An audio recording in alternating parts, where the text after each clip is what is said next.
Saya sudah bersama dengan Pak Rafael Alun. Pak Rafael, terima kasih sudah berkenan menerima kami. Saya sempat bertemu Bapak, tapi Bapak tampaknya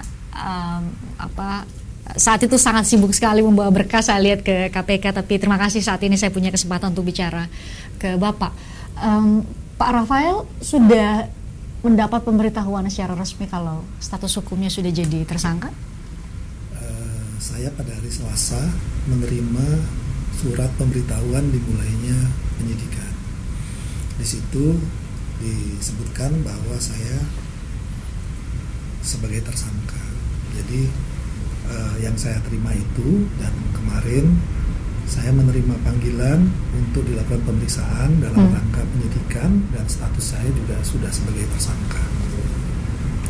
Pak Rafael tahu nggak kalau, atau setidaknya lihat di media sosial, saya nggak tahu Pak Rafael masih buka-buka media sosial atau enggak, banyak pegiat anti korupsi bilang ini justru kok KPK lama sekali menetapkan Pak Rafael sebagai tersangka.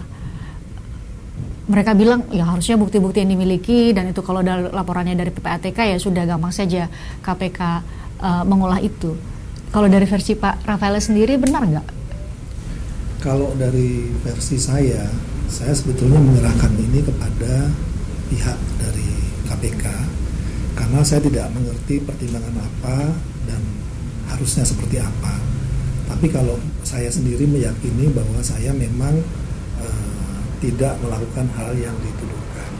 Hal yang yang dituduhkan itu apakah sekarang kan, kalau yang kami dapat informasinya itu Bapak diduga menerima gratifikasi dari selama 12 tahun ke belakang.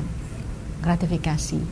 Ada juga yang menyebut jangan-jangan Pak Rafael juga termasuk di tindak pidana pencucian uang nih yang disebut-sebut di Pak Menko Polhukam sebut ada 349 triliun. Jangan-jangan kemudian publik bertanya, Pak Rafael juga masuk ke sini nih.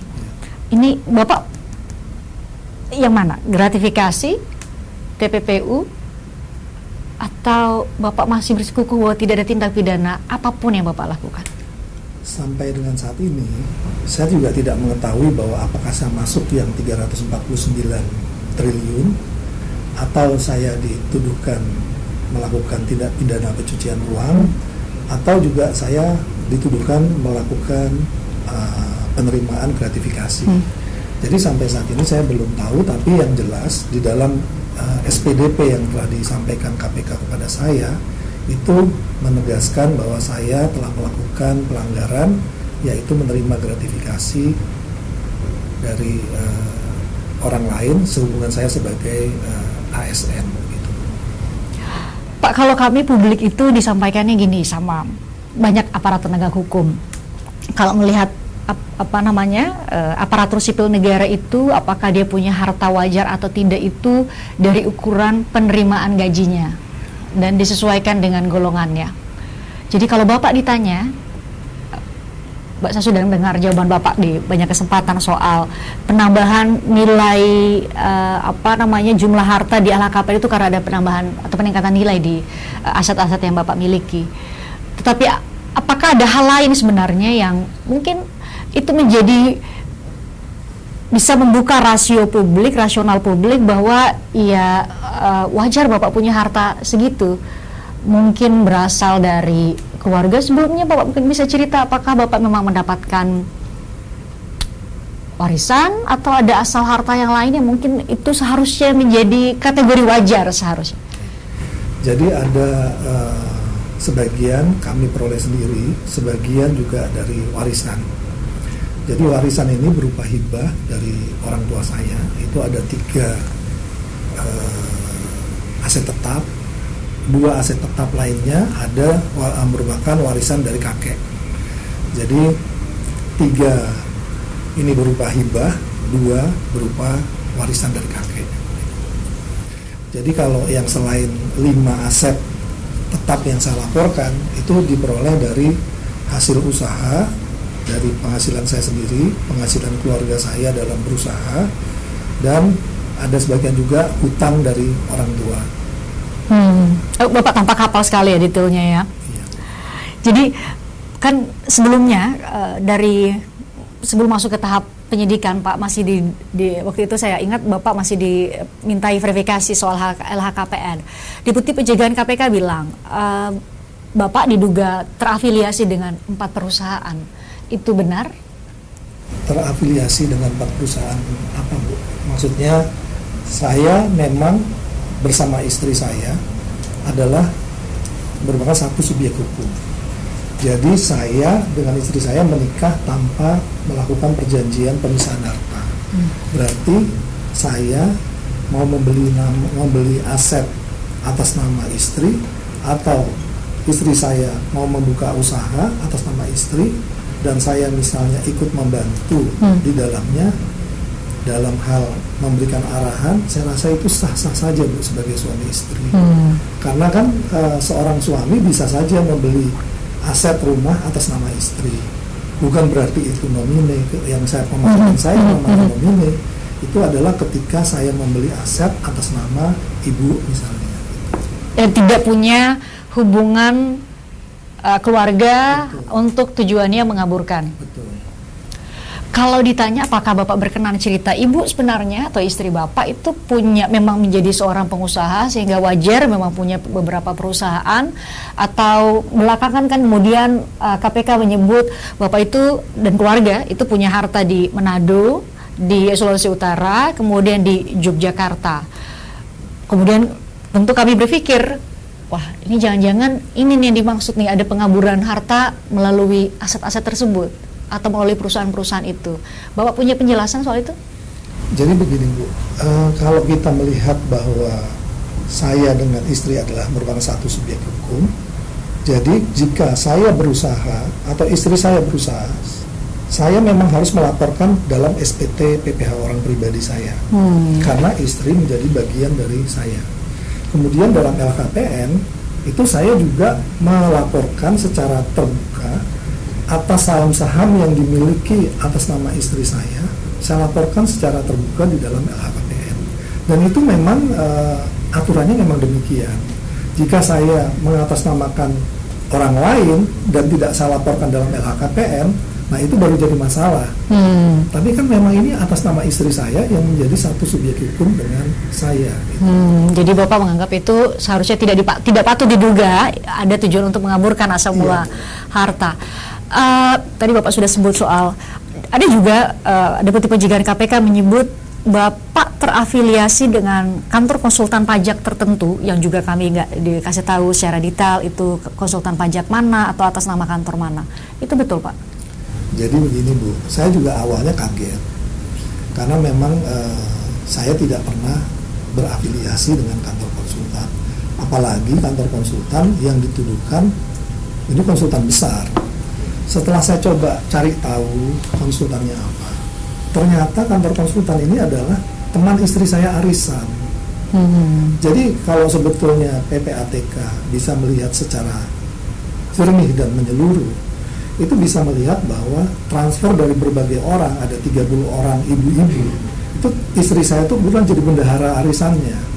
Itu satu orang transfer 1.100.000, 1 juta untuk arisan, 100.000 untuk makan-makannya, konsumsinya.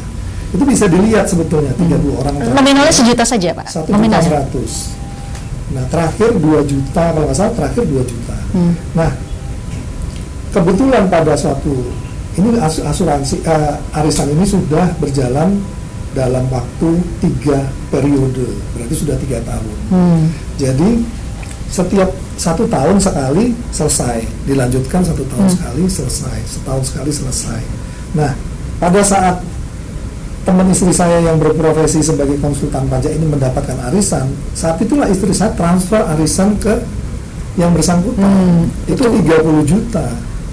Selama nominalnya 30 juta, Pak? 30 juta. Oh, jadi nggak besar-besar amat ya? Iya. Nah, hal inilah yang saya menjadi berpikir, kenapa hal ini dianggap sebagai TPPU atau ada transaksi yang mencurigakan antara istri saya dengan temannya yang notabene memang bekerja sebagai konsultan pajak.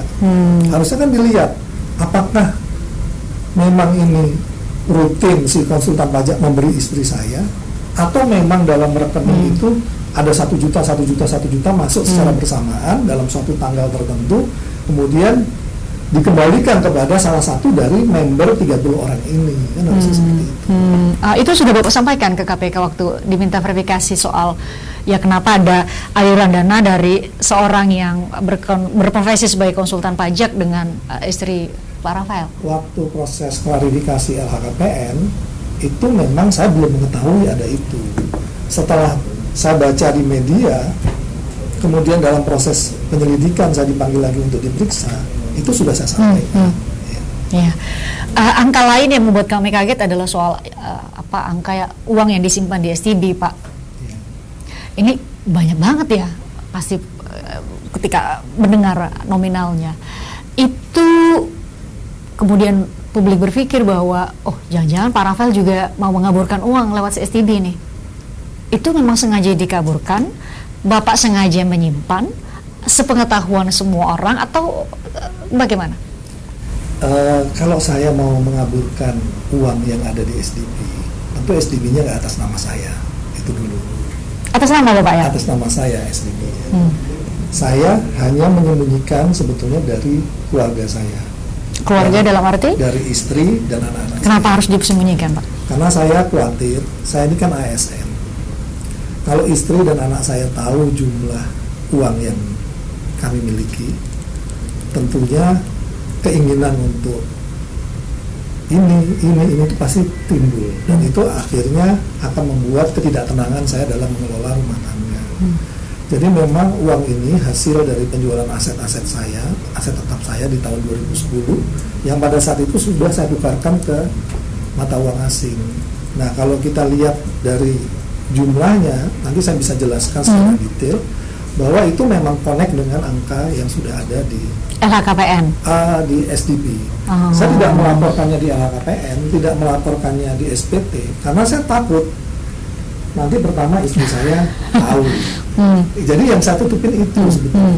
Karena kalau tahu pasti anak-anak yang sudah tumbuh dewasa juga mintanya macam-macam. Istri saya juga mintanya macam-macam. Jadi bukan untuk mengaburkan bahwa Bapak punya harta atau simpanan uang sebesar itu. Bukan seperti itu tujuan saya. Tujuan saya ini uang untuk hari tua saya beserta istri.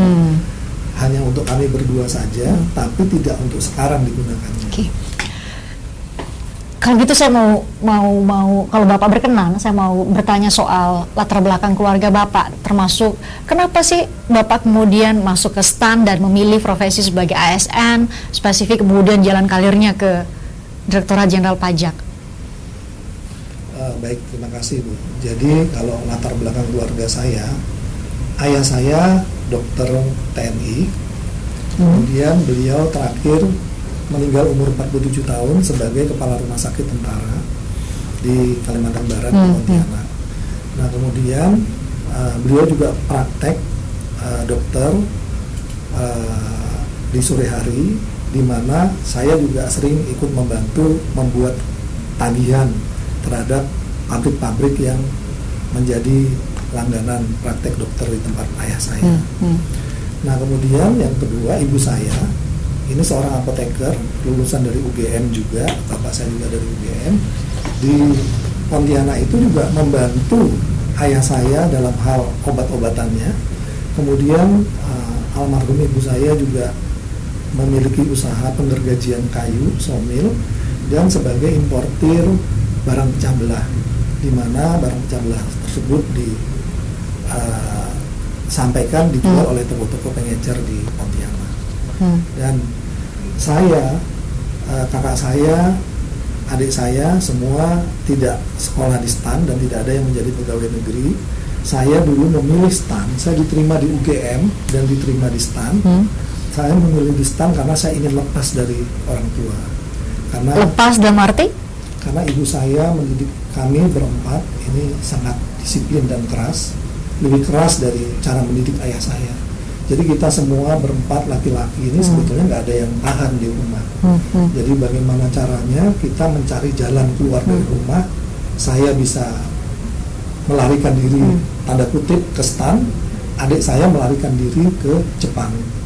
Jadi kita memang kondisinya di rumah itu anak laki-laki jam 9 sudah harus di rumah. Jadi pendidikannya sangat ketat. Ini yang membuat kita anak-anak nggak ada yang tahan di rumah. Akhirnya memilih ke STAN. Saya memilih ke STAN. Bapak mungkin bisa cerita perjalanan karir Bapak, kemudian pada akhirnya saat ini ditugaskan, saat ini, mohon maaf saya koreksi, Bapak sudah mengundurkan diri dan sudah diberhentikan oleh Kementerian Keuangan. Terakhir kemudian ada di kantor wilayah, kantor pajak wilayah Jakarta Selatan, betul ya Pak ya? Berarti berapa lama tuh? 33 tahun Bapak? Saya mulai bekerja, lulus dari STAN tahun 89, kemudian kemarin diberhentikan dengan hormat, tidak atas permintaan sendiri, itu tanggal 14 Maret 2023. Jadi sebetulnya sudah 33 tahun setengah di Direktorat Jenderal Pajak. Jadi saya bekerja dari bawah, meniti karir betul dari pelaksana, kemudian saya memiliki kewajiban LHKPN setelah saya diangkat menjadi pejabat eselon 3, itu tahun 2011 awal, dan sejak itulah saya melaporkan semua harta saya ke dalam LHKPN. Itu yang bisa saya sampaikan. Perjalanan karir 33 tahun itu kan nggak singkat ya Pak ya. Dan kemudian justru akhirnya begini. Akhirnya karena ada kasus hukum anak Bapak, kemudian bergulir ke kasus hukum Bapak sendiri sebagai ASN, dan saat ini kita terima tahunya diberitakan oleh KPK adalah soal dugaan gratifikasi. Kita nggak tahu di proses penyidikan akan berkembang seperti apa. 33 tahun waktu nggak singkat ya Pak ya. Bapak mengabdi ke Kementerian Keuangan. Dengan kondisi saat ini, apa yang ada di benak Pak Rafael? Jadi begini Mbak Christine, saya melihat kejadian ini adalah menimpa anak saya. Saya sebagai seorang ayah, saya melihat bahwa ini digiring menjadi permasalahan orang tuanya. Saya menerima itu. Digiring oleh siapa? Diiring oleh masyarakat ya, masyarakat yang tentunya karena pertama kali melihat putra saya menggunakan mobil Rubicon. Nah kemudian siapa orang tuanya? Nah orang tuanya gimana caranya agar orang tuanya jatuh juga kan begitu. Itu memang model-model di Indonesia seperti itu. Ya sudah saya jalani saja. Tapi saya tidak akan pernah menjudge anak saya. Saya telah memaafkan dia. Walaupun apa yang telah saya bangun dari awal sampai sekarang dikatakanlah hancur, selesai sudah, tapi saya tetap memaafkan anak saya dan saya tetap menyayangi dia dan berharap dia nanti dapat berkarya, menggantikan tentunya saya dengan cara dia yang sebaik-baiknya. Bapak sudah ketemu Mario setelah proses hukum, ya ditetapkan sebagai tersangka, Bapak juga berproses hukum di KPK sekarang? Saya sudah beberapa kali bertemu dengan anak saya. Ketika bertemu pertama kali dia memeluk saya, dia menangis, terus saya bisikkan kata-kata ke telinganya bahwa Den, Papa sudah maafkan kamu, Papa sudah ikhlas, yang penting kamu harus tetap sehat, tetap kuat dalam menjalani proses hukum ini.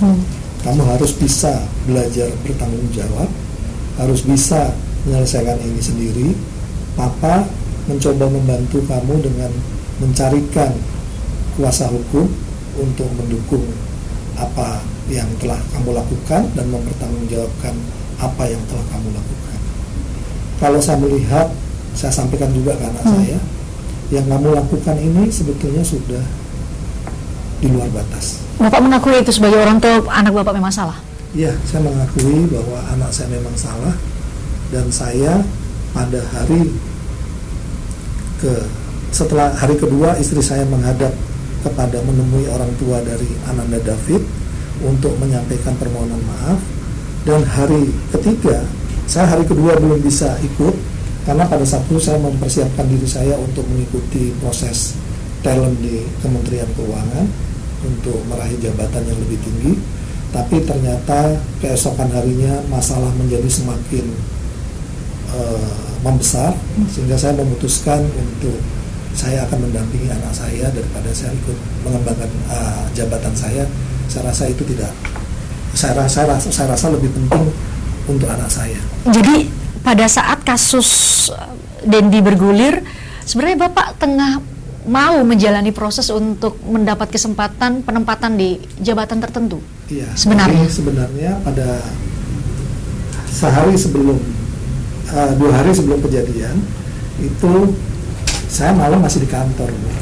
Saya di kantor mempersiapkan diri, belajar, karena saya hari Rabu itu ada jadwal wawancara terakhir setelah proses pengembangan talent dari awal sudah sekitar 3 bulan saya ikuti.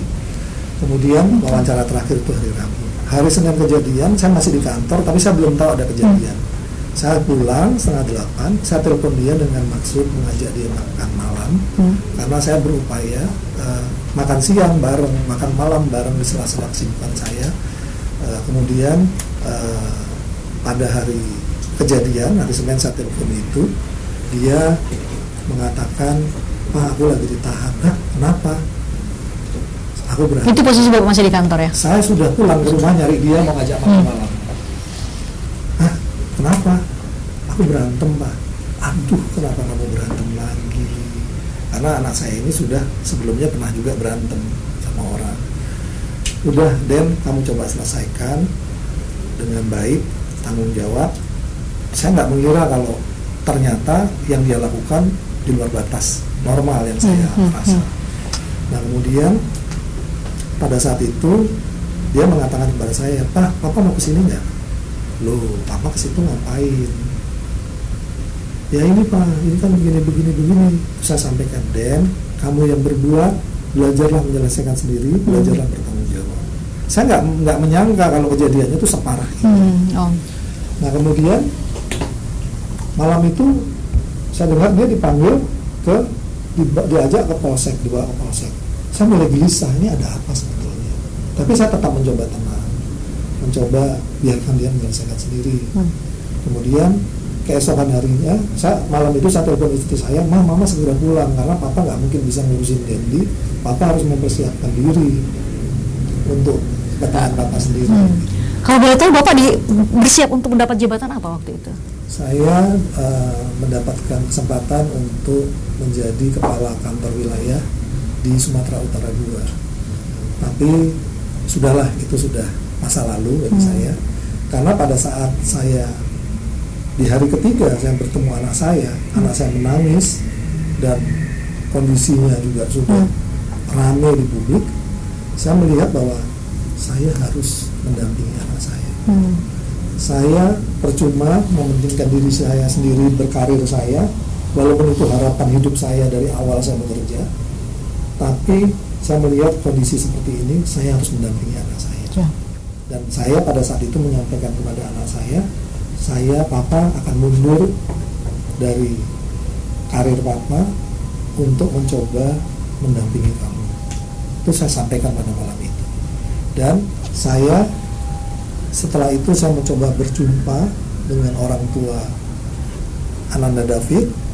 Saya duduk di lantai bersila menyampaikan permohonan maaf. Apa yang telah dilakukan oleh anak saya ini memang sudah di luar batas, dan saya menyadari itu. Saya sebagai orang tuanya meminta maaf atas yang telah dilakukan. Jawaban orang tua Ananda David waktu itu apa? Jawaban dari orang tua Ananda David pada saat itu kan rame ya, dari kolega-kolega dari beliau. Jawabannya pada saat itu, "Iya, saya maafkan, tapi proses hukum tetap harus jalan." Saya sampaikan juga, "Iya Pak, nggak apa-apa Pak, proses hukum memang harus jalan, karena memang anak saya memang berbuat sudah di luar batas. Tapi saya sebagai orang tua memohon maaf Pak, mohon dapat dimaafkan." Dan saya sebagai orang tuanya juga meminta maaf secara pribadi atas nama anak saya dan atas nama saya sendiri, karena apa yang telah dilakukan memang di luar batas yang seharusnya terjadi. Di mata Bapak, Mario Dendi ya, Dendi panggilannya ya. Ternyata Bapak manggilnya Dendi. Dendi ini anaknya yang seperti apa menurut Bapak? Di mata Bapak sebagai orang tua, sebagai ayah? Dendi ini di mata saya adalah orang yang punya kemauan. Orang yang jika dia punya kemauan, dia harus mencapainya. Dan dia pernah membuat saya bangga, beberapa kali membuat saya bangga dengan tekad dia. Karena dia masuk ke SMA yang dia harapkan itu awalnya memang sudah saya larang, Bu. Kamu harus ikut papa ke Jakarta, kamu harus deket sama orang tua. Kamu boleh masuk SMA di Jogja, tapi yang berasrama. Papa nggak mau kamu terlalu bebas, kamu harus belajar ikut aturan. Nah ternyata dia daftar sendiri, Bu, itu SMA. Dia daftar sendiri dan dia diterima. Jadi saya melihat bahwa anak ini punya tekad, punya kemauan. Nah kemudian arah sebagai anak SMA itu dia juga punya arah yang jelas untuk mencapai cita-cita dia.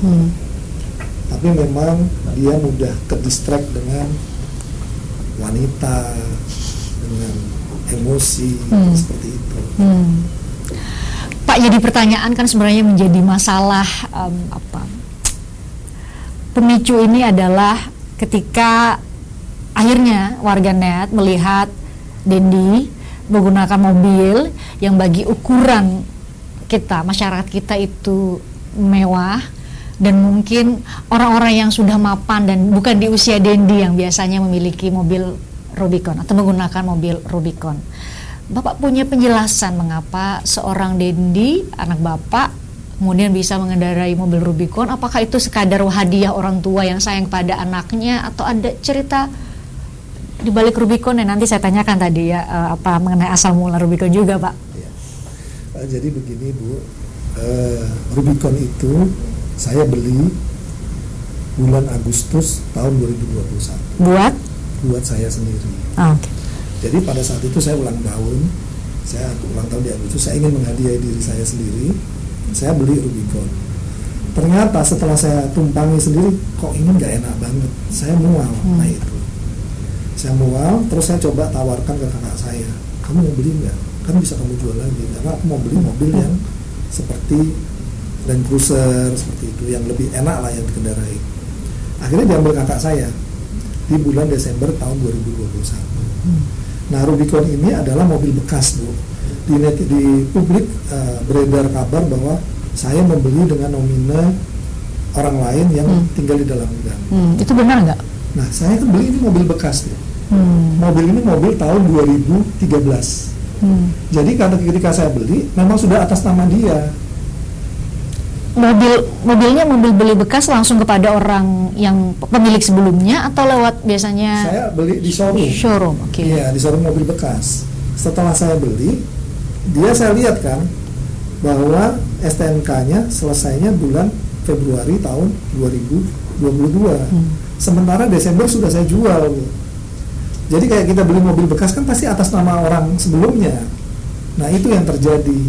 Jadi mungkin publik, kalau publik melihatnya itu pengaburan, Pak. Bapak beli atas nama orang lain yang menjadi pemilik sebelumnya. Ceritanya kemudian bisa sampai ke Dendi, bisa diizinkan Dendi menggunakan Rubicon?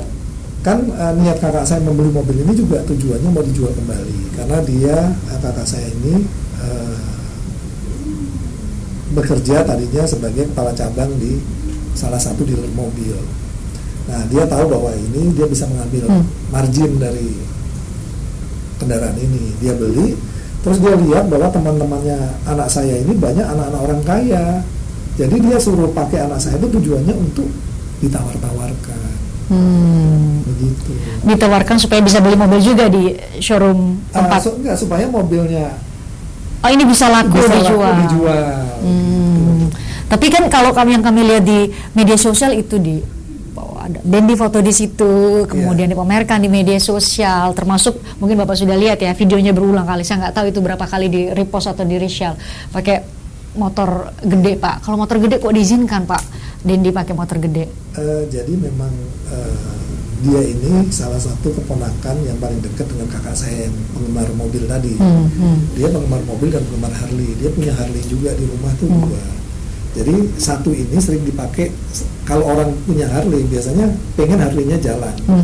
Nah kemudian sama kakak saya, dia diajak sering jalan bareng kalau weekend. Nah akhirnya Harley ini juga sering dipakai sama anak saya. Dan anak saya ini sebetulnya bukan memamerkan Harley-nya kalau saya perhatikan, tapi memamerkan keterampilan dia dalam mengendarai kendaraan. Nah kalau ibu tahu, saya ini sudah sering sering mengganti kendaraan orang yang rusak, dan saya sering komplain kepada anak saya, kenapa kamu pakai kendaraan orang? Sudah berkali-kali Bu, dia itu pakai kendaraan teman-temannya jatuh. Kalau teman-temannya punya motor, ada acara balap motor, anak saya yang disuruh ikut balap. Karena suka balapan kayaknya ya. Suka dengan yang begitu-begitu. Dan saya udah berkali-kali mengeluhkan itu dan mengingatkan dia jangan pinjam motor orang, karena kalau kamu pinjam motor orang ada masalah, papa harus ganti. Itu sudah berkali-kali Bu, bukan cuma sekali. Tadi Bapak bilang, tadi saya balik lagi ke Bapak mau promosi untuk jabatan tertentu.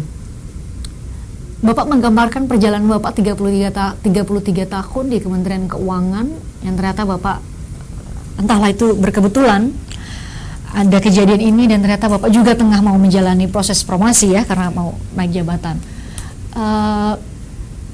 Adakah hal yang Bapak mungkin bisa banggakan? Karena kami berpikir gini, karena sudah disampaikan bahwa ada dugaan tindak pidana korupsi, jangan-jangan Pak Rafael gak hanya sekarang diduga korupsinya, sepanjang karirnya mungkin sudah pernah ketika di awal-awal karirnya atau dalam proses perjalanan karir ini. Bapak bagaimana menggambarkan perjalanan 33 tahun sebagai ASN? Jadi Bu, memang saya sejak awal bekerja, saya mencoba menunjukkan saya pribadi yang baik dan mencoba berbuat yang terbaik bagi organisasi. Saya mencoba menyumbangkan pikiran saya, apa yang saya bisa lakukan untuk organisasi. Nah, memang itu mungkin dinilai oleh organisasi saya positif. Saya 2017 terpilih menjadi kepala KPP terbaik di Kanwil Jakarta Khusus. Itu Kanwil dengan konstasa teratas Bu di Indonesia. Kemudian saya juga terpilih menjadi kepala kantor terbaik nasional yang kedua. Itu kualifikasinya apa Pak ya, untuk bisa jadi terpilih yang terbaik seperti itu? Itu ada parameter-parameternya yang pada saat itu ditentukan, dan kebetulan saya memenuhi persyaratan itu dan diikutkan untuk 34 kantor unit strategis untuk ikut menjadi kandidat salah satunya, dan saya terpilih nomor 2 nasional. Nah, kemudian pada saat itu juga saya sebetulnya juga sudah menjadi talent untuk menjadi pejabat yang lebih tinggi dari saat ini. Tapi ternyata Kementerian Keuangan melihat bahwa LHKPN saya tinggi. Jadi ini merah katanya. Ya sudah saya terima. Itu kapan dikasih tahu Pak? Tahun 2018. Oh, berarti sudah ada pemberitahuan sebenarnya dari Kementerian Keuangan sebelumnya, memang berarti di inspektorat? Pemberitahuannya tidak resmi. Coba informal bahwa kamu LKPN-nya terlalu besar, jadi nggak bisa promosi. Oh ya sudah, gitu. Ya sudah, kalau memang itu, walaupun saya sudah terpilih Bu, menjadi 14 orang terbaik di Indonesia, ini kepala kantor terbaik di Indonesia sudah terpilih 14 orang, tapi ternyata saya salah satu syarat untuk terpilih nggak boleh LHKPN-nya tinggi-tinggi ya Pak? Nah itu saya juga nggak ngerti Bu. Jadi saya mencoba jujur melaporkan semua dengan nilai pasar, nilai NJOP, tapi ternyata itu menjadi hambatan bagi saya. Termasuk kami saat ini Pak, karena Bapak lumayan besar, 56 miliar gitu ya, sekitar segitu di LHKPN, jadinya kami mikir ini ASN kok punya harta sebanyak itu. Jadinya malah justru mungkin tadi Bapak katakan, Bapak bertujuan untuk jujur, tapi kemudian dari sudut pandang lain Pak itu diduga, atau kemudian membuat orang berpikir bahwa patut diduga Bapak punya asal harta yang tidak wajar. Saya dilarang sebagai wartawan nanya perasaan sebenarnya Pak, tapi perjalanan 33 tahun di Kementerian Keuangan itu kan nggak singkat. Dan saya baru tahu, dan mungkin juga publik baru tahu, bahwa Pak bertepatan dengan kejadian musibah yang Bapak alami, Bapak sebenarnya mau menanjaki karir yang lebih tinggi lagi, dan Bapak harus kehilangan semuanya. Ya kalau saya itu pilihan Bu. Jadi saya merasa bahwa karir itu bukan sesuatu yang lebih penting daripada anak. Jadi saya tetap menganggap anak lebih penting dari apapun. Apapun kesalahan Dendi? Apapun kesalahan dia, saya sudah maafkan. Apapun. membuat Bapak kehilangan semuanya, kredibilitas. Saat ini kami dengar dibekukan semua rekening Bapak mungkin mau kemana-mana juga susah. Nggak apa-apa? Nggak apa-apa. Itu sudah konsekuensi saya sebagai orang tua, dan dalam perjalanan hidup saya sudah berulang-ulang mengingatkan anak-anak saya bahwa kita harus bisa mengendalikan emosi, kita harus hidup sederhana, kita tidak boleh menunjukkan kemewahan. Tapi itu mungkin tidak didengar juga, walaupun saya berusaha setelah kesibukan saya memang orang yang mendedikasikan diri untuk kantor. Kemudian saya selalu berprestasi, Bu, dimanapun saya bekerja. Selalu ada inovasi yang saya lakukan, selalu ada prestasi yang saya torehkan, selalu ada legacy yang saya tinggalkan di tempat-tempat yang pernah saya bertugas. Tapi saya melihat memang anak dalam hal ini tidak bisa ditinggalkan. Saya harus memilih antara karir dengan anak, dan saya telah memutuskan anak lebih penting. Tiap siang saya mencoba ngajak dia makan. Pada saat hari kejadian pun saya siang itu makan sama Dendi sebelum dia magang. Jadi dia itu mau magang. Sebelumnya saya cerita, kalau flashback ke belakang lagi, dia mau magang, dapat tugas dari kampusnya, magang di kantor. Dia minta ke saya magang di kantor pajak. Saya sampaikan, Den, kalau kamu magang di kantor pajak, apa nggak yakin kamu akan sungguh-sungguh. Pasti kamu nanti endingnya hanya minta surat rekomendasi sudah magang. Kamu magang di tempat lain aja deh, supaya kamu dapat ilmu, dapat pengalaman, dapat pelajaran untuk bekal kamu ke depan. Itu saya sampaikan begitu. Dan ternyata dia mencoba mencari, dapatlah dia tempat magang di Sahid Sudirman Center. Kemudian pada hari kejadian, sebelum magang dia latihan, karena dia bersiap-siap diri untuk mendaftar ke Akademi Kepolisian. Dia latihan pagi, siang saya telepon dia, Dan mau makan bareng nggak? Ayo makan. Dan setiap hari itu saya ajak makan, karena saya ingin dekat dengan dia untuk mengarahkan dia. Makan, setelah makan dia mau magang. Magang itu ternyata liftnya mati, dia nggak bisa magang, jadi dia harus kembali. Nah, pada saat itulah dia punya pikiran lain, jemput pacarnya. Kemudian kejadian itu terjadi di malam hari. Jadi saya tahu itu kejadian di malam hari, bukan dia yang memberitahu, tapi saya yang telepon dia, mau ngajak dia makan. Bapak tadi bilang Bapak akhirnya kemudian pada titik memilih antara karir dengan anak. Tapi proses hukum di KPK juga bergulir. Bapak saat ini statusnya tidak main-main. Bapak statusnya adalah sebagai tersangka. Tahapan berikutnya adalah kemungkinan untuk ditahan kalau memang diperlukan menurut penilaian penyidik secara subjektif maupun objektif. Bapak perlu untuk ditahan. Jadi tujuan Bapak untuk bisa mendampingi dan memilih Dendi bisa jadi tidak terwujud sama sekali, karena Dendi juga harus menjalani ancaman hukumannya nggak main-main 12 tahun. Itulah yang membuat saya sebetulnya sedih. Saya merasa bahwa saya sebagai seorang ayah tidak bisa optimal untuk anak saya. Tapi kalaupun saya memang harus ditahan, saya akan menerima itu bagian dari konsekuensi saya. Dan saya akan mencoba memohon kepada KPK, jika diperkenankan, walaupun saya nanti sudah ditahan, saya tetap bisa berkomunikasi dengan anak-anak dan istri saya. Karena saya memang hidup selama ini setelah berumah tangga, hidup saya memang totally untuk keluarga, untuk istri dan anak saya. Saya tidak ada punya keinginan yang lain, tidak punya harapan-harapan untuk kepentingan diri saya sendiri. Saya ingin membahagiakan istri dan anak saya. Itu yang menjadi harapan saya. Pun Bapak hari ini harus menghadapi situasi yang sangat sulit. Apapun keputusan dari penyidik, baik itu di KPK maupun saat ini di Polda Metro Jaya, ya Pak. Apapun saya akan jalani dan saya akan menerima. Tentunya saya juga akan meminta penasihat hukum saya untuk dapat memberikan arahan-arahan kepada saya sehingga saya dapat menjalaninya dengan baik dan sesuai dengan peraturan. Kalau bertemu dengan istri, Dendi, biasanya ngobrol apa sih kalau sekarang, Pak? Kalau saya cenderung sekarang selalu menekankan kepada anak saya bahwa saya tetap menyayangi dia, saya telah memaafkan dia, saya tetap berharap bahwa dia bisa menjadi anak kebanggaan saya dan mendapatkan dan meraih cita-cita dia nanti ke depan. Itu yang selalu saya sampaikan ke dia. Meskipun publik mungkin di luar sana sudah banyak sekali yang mencaci maki anak Bapak. Ya, karena mereka mungkin publik melihat dari luar.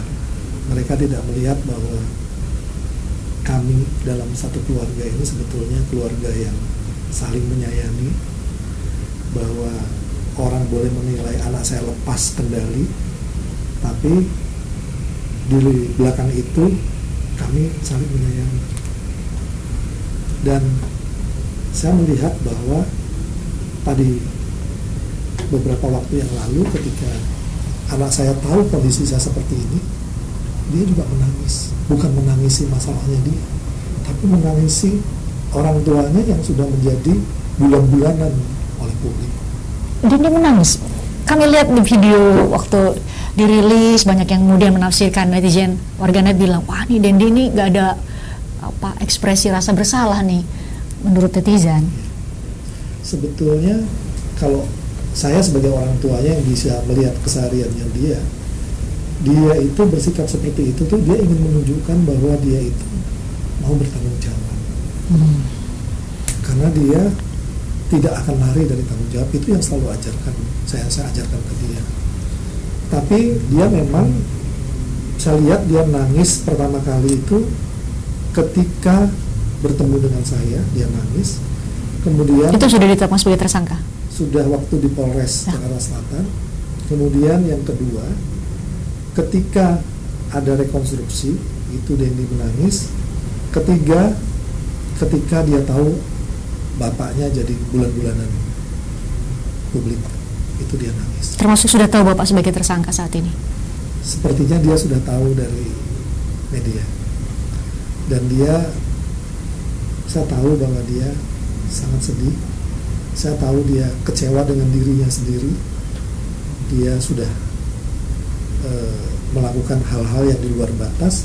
Tapi saya tetap besarkan hati dia bahwa sudah, gak apa-apa yang sudah terjadi harus kamu hadapi dan Papa hadapi. Yang penting Papa berharap kamu sadar, bertobat, dan mau memperbaiki sikap dan cara hidup kamu ke depan. Bapak sudah siap menghadapi apapun, kondisi apapun ke depan? Saya, apapun akan saya jalani. Tapi saya berharap anak saya tidak dihukum melebihi apa dari yang dia lakukan. Karena dia masih punya masa depan, dia masih punya harapan untuk dapat menjadi orang yang lebih baik.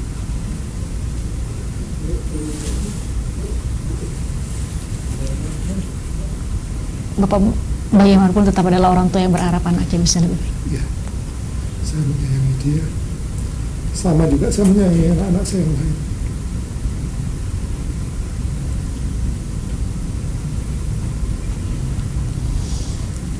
Pak Rafael, terima kasih sudah menerima kami dan menceritakan banyak hal. Terima kasih. Sehat selalu buat Bapak. Amin. Terima kasih. Terima kasih.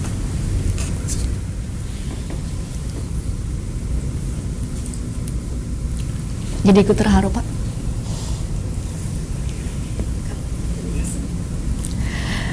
Saya nggak tahu lagi berkata-kata karena selama ini kan kami hanya lihat Bapak melalui video pertama kali muncul minta maaf. Terus mungkin nggak banyak kesempatan yang saya bilang tadi. Saya sempat coba ketemu Bapak sebenarnya di KPK, mau bicara ke Bapak, tapi tampaknya sangat ramai. Tapi terima kasih sudah menerima kami. Ini adalah kesempatan buat kami untuk bicara banyak dan bertanya banyak melalui layar kami. Terima kasih sekali lagi. Demikian wawancara saya dengan Rafael Alun, statusnya sekarang sebagai tersangka. Tentu Bandul saat ini ada di KPK, proses terus berjalan, kita lihat dan kita harapkan sebenarnya keadilan bagi semuanya, keadilan bagi keluarga korban, karena ada kasus lain yang bergulir saat ini di Polda Metro Jaya, dan mungkin bisa sesaat lagi akan lengkap berkas-berkasnya, juga proses hukumnya ada di KPK. Demikian, terima kasih Anda sudah menyaksikan obrolan malam. Saya Christian Grich.